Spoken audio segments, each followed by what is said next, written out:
Howdy guys, it's Wiley. First HD gameplay, this should be interesting.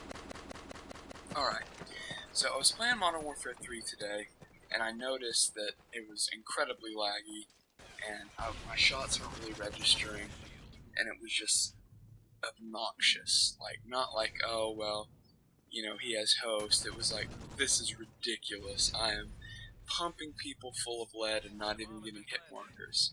So, I more or less just rage quit the game that night,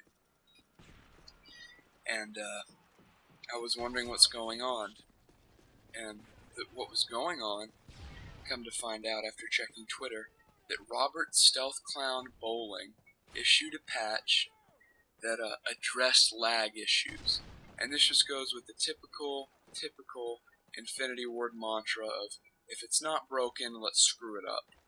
They've been doing it since COD 4, and once again, like, why would you issue a patch to address lag issues when there are no lag issues in Infinity Ward?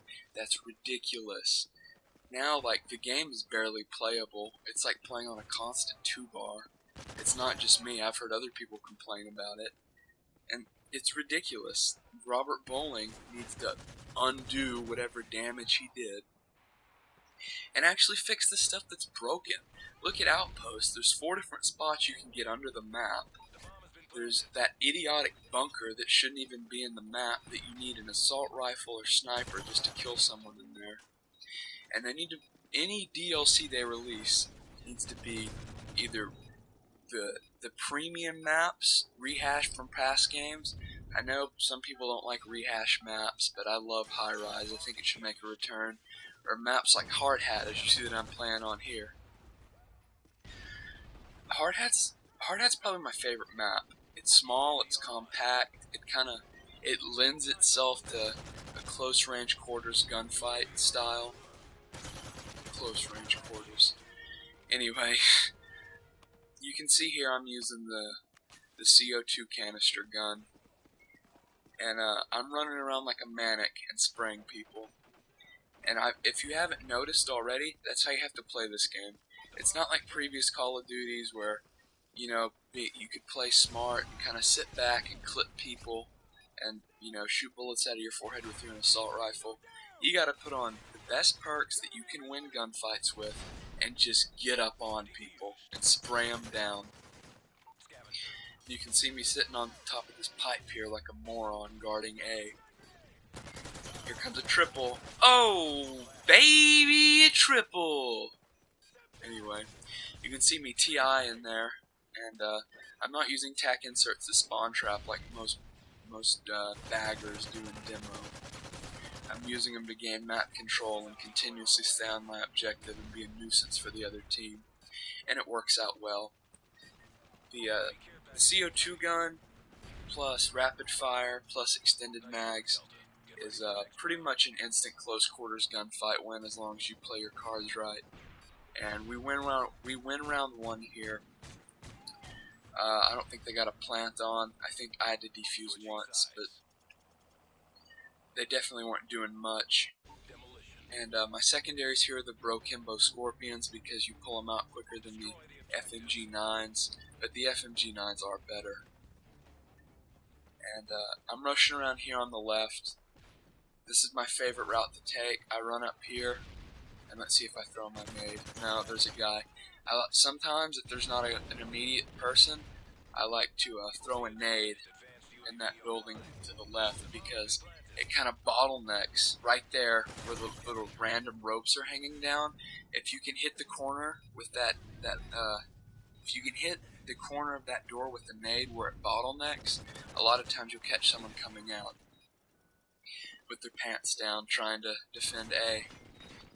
Another good strategy for this map is to run that opening route that I just described and have a good friend run right beside you, and then right as you're about to throw your nade, they run right, contrary to your left, and lead with a couple of flashbangs into that pipe.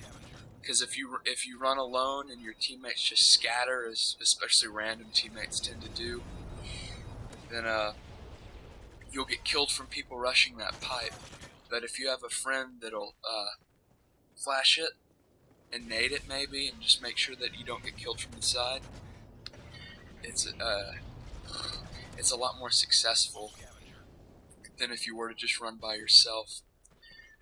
I'm running quick draw, sleight of hand, steady aim as I described before, because that's basically like, won't get caught in reload, won't get caught in sprint, won't get caught throwing nades. It's basically, here's my gun skill, take it or leave it. That's how I like to think of it, because there's no stupid, well, there's obviously going to be stupid deaths in any Call of Duty, but it doesn't seem like there's any stupid deaths that you can't prevent. And I'm just really trying to get up and have someone plant this bomb and defend it, and you can see I'm successful in that attempt soon. I go on kind of a tangent. If you use TIs correctly, I don't mind them. They're not a bad equipment. If you just use them to stay on the objective and play it, that's fine. You can see here, this is where I go on my defense tangent. But it's when you go against the full teams that use them, get up in your spawn, and you can't even freaking get out of your spawn because they just finally kill them and then they just spawn back in and they're like ADS at your spawn. It's completely ridiculous. But I'm also using the specialist kill streak, which when you run with the team, I don't think I've run with the full team once. If you're running with buddies and one of them, Grizz, one of them is running the support kill streak and throwing up UAVs, you can afford to do this. I like to run, I'm not running quick draw because I'm shooting mostly from the hip. I like to run hardline so I can get my blast shield to play the objective. I hope you enjoyed the commentary. I hope you comment. That would be nice. Spent the money on a PVR so y'all can enjoy some HD quality. I believe the final score is good. I think it's 34-11. Yep, 34-11. Top of my team. I'm playing with Kess and Spencer. We won, that's all that matters, and I hope you enjoyed the commentary.